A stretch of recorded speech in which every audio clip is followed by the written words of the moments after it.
Hey guys, welcome back. This short video, and I'm hoping this is a short video about iPad mini 6. This is a 64 gigabyte version. It is a 5G. I am recording this video on the iPhone 13 Pro Max for specific reasons, so that where people are considering of getting this phone, so they could see how the video recording is. Anyway, going back to the 5G, I do use T-Mobile. I'm not gonna run the speed test simply just because on the block that I live at kind of suffers from the 5G speeds. But literally, there's a house right over there, which is the next block. The service is amazing, but somehow, literally a block over, my service sucks. But that's on another topic. So let's cover the obvious, those bezels. I know that there's a talk about that Apple likes to push bezels for simply ability to hold when you hold the device, so that way it's not interfering with the screen use. One thing that Apple is great at is being able to hold your finger on the device and not having it interfere with your usage. So I'm sure they could have done a smaller bezel. Just simply looking at, I have a budget device, which is the Samsung Galaxy 8.4.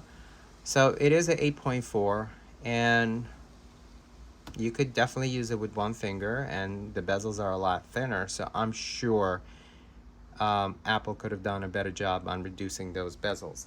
But once you use it, you kind of get used to it, and it doesn't really get in the way of your usage. It kind of does look, make it, even though the screen is bigger, but those bezels kind of take away from the modern look of it. It kind of brings that, like the old original iPad, those equal bezels around. But it's not a big deal. So the next thing that a lot of people talking about on the forums are the battery. How's the battery on this? So right now it's 3:11 p.m. I had this battery charged to 100% at 11:27 a.m. So close to 4-hour usage, like 350. I'm not gonna do an exact calculation. Definitely over 3.5 hours, and I have 18% left. So let's just say 4.5 hours, and this battery will be completely dead. And I'm talking about, I really did use it heavily. Like, I watched TikTok videos, I went on forums, and that's what basically I did for the last, since the charge. Let me tell you, this TikTok, this sucker is addicting. Once you get into it, you completely forget the time just went by. So, but that's what I did. I just wanted to see how the battery usage is. So, another thing, you could use the second gen Apple Pencil. I just wish we were able to use it by sliding it from the bottom without needing to use fingers all the time. So, what was this for me intended? I wanted to just basically do some browsing, go on the forums, watch videos, read book, and things like that. Nothing really that requires heavy graphics use, because when it comes to like movie watching and editing images, something like that, I'd rather use my iPad 12 Pro Max, because it has that beautiful display versus this, where you could see the blacks are not really black. So let's go into the fact that of the reading books. So good thing about this device itself, it kind of has this hollowish feeling to it, but at the same time, it also has the weight evenly distributed within this device, so it doesn't really give you that strain by holding this phone for a long time. So if you're looking to do this on book reading, that's great. It's very comfortable. It doesn't really hurt your eyes too, so if you're planning to read it for a while. But then again, do consider this is a display, and at some point your eyes will feel like you're reading it from a display. So here you go. We have a black bezel and a black display. This is supposed to be black, but as you could see, it looks grayish. So do understand that this device, because of it being an LCD, there is going to be some, I would say, negative, the fact that it's not getting those pure blacks and it's not really getting those bright whites. And let's not forget, this is a 500 nit brightness display, and it's a fingerprint magnet. So I left my windows open on purpose so you could see if you're considering of using this device in the bright sunlight, and you're definitely going to get those reflections. And like you can see, the fingerprints are right over there, even though I literally wiped this display with the microfiber right before the video. So the next thing that most people will probably do is browse for the internet. So, you know, you could browse or do the regular things that you do instead of carrying an iPhone with you, which is a small display. And this is more portable. And the fact is it has a 5G. For me, it would be make more sense to use this for browsing the web. And like you could see, it's pretty convenient.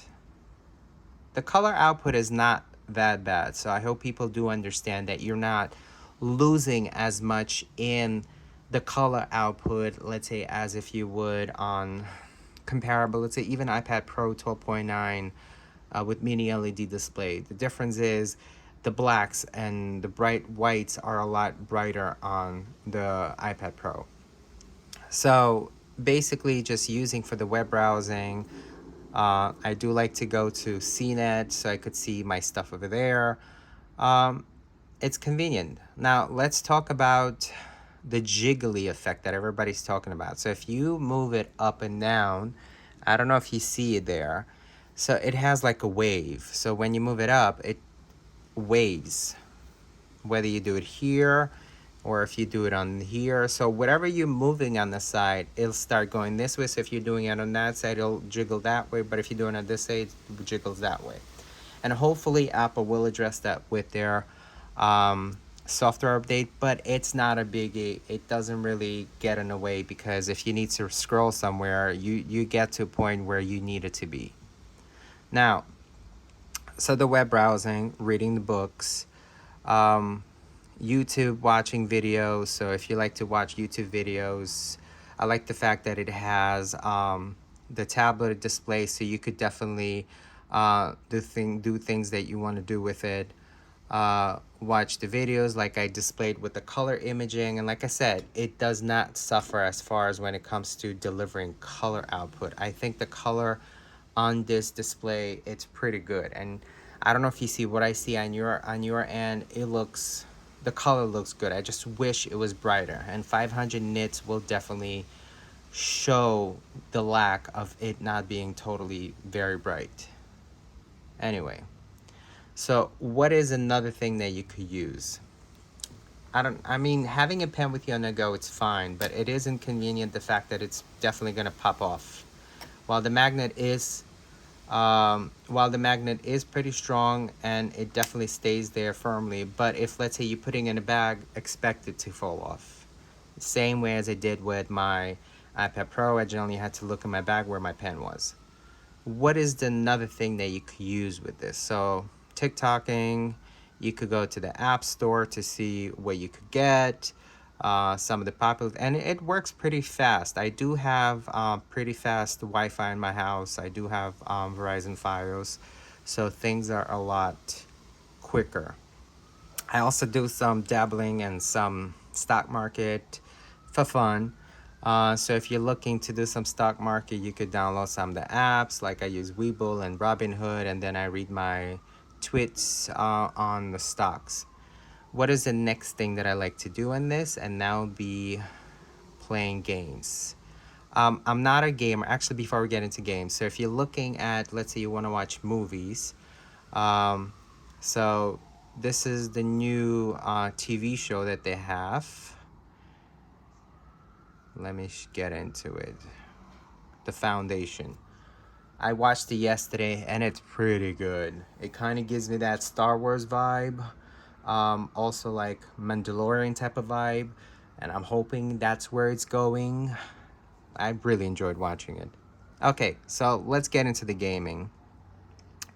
Not a big gamer, but for those of you who like to play games, I think this is definitely a contender.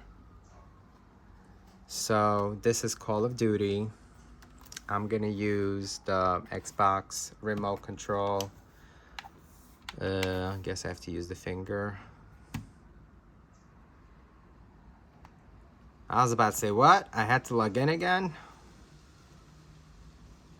Oh, gee, that's a lot of advertising. Explains why I don't play. So I'm going to play. So hopefully who I'm playing with doesn't get upset because I'm gonna leave literally in the middle of the game. I was hoping for a short video, but it's going over 10 minutes. But I'm just giving you like a brief overview of the things that you could do with it. I wouldn't use this, like I said, for heavy graphics or watching movies on it because I'd rather use my OLED television, or I'd rather use the iPad mini or my Samsung Galaxy Tab S7 Plus 5G, which also gives me the 5G speeds. Jeez, not really good at gaming because I'm trying to record at the same time. Anyway, so you get this whole gaming experience if you're looking for something that's more portable. And if you don't have this on the go with you, it's definitely easy to use it with two hands, and it does not give you that whole strain. So perfect for shopping, like if you use, let's say, Amazon or any other apps. It's a lot more comfortable than using an iPhone with you on the go. So if any of you have any questions about the iPad mini 6, go ahead and ask. Let me show you a brief video. I don't want to play too much music because I literally got flagged for playing no copyright music. So if you didn't watch any of my previous videos, I'm just going to play. So I want to address something first. Apple said you get stereo speakers in the landscape. But honestly, when you're even holding it in a portrait, the sound is still coming from both speakers. I can't really tell the difference because the sound to me sounds the same. I don't think the speakers are good on this tablet, unfortunately. So let me play something. All right.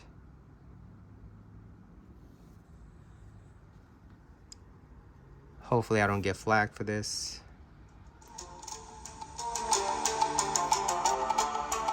This is as loud as it gets.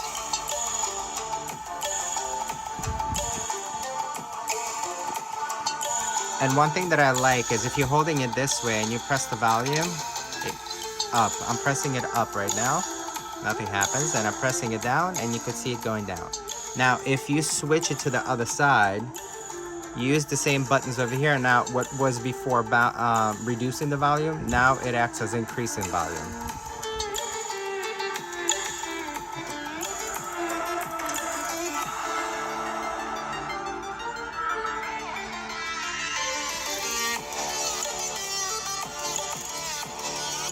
So I think that's enough. Now let's open up the camera, make sure it's not pointing at me, and it sure is. So